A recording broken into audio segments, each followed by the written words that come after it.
وكأس العالم أصلا هي أكبر فرصة لأي لاعب إنه يثبت نفسه ويبان، ولو لمع الأندية الكبيرة تبتدي تطلبه فورا، وده بالظبط اللي عمله المعلم خميس. الولد استغل البطولة دي استغلال ما يتكررش، عمل اللي لعيبة كبار جدا ما عرفوش يعملوه.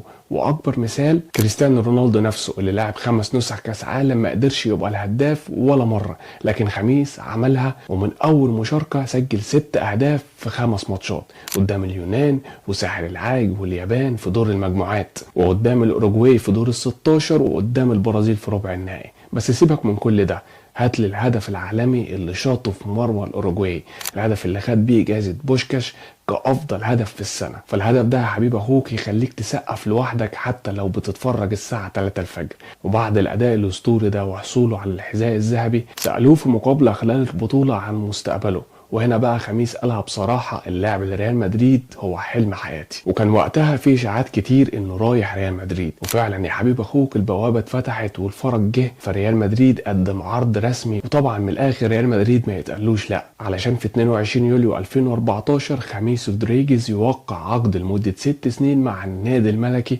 في صفقة وصلت لحوالي 80 مليون يورو.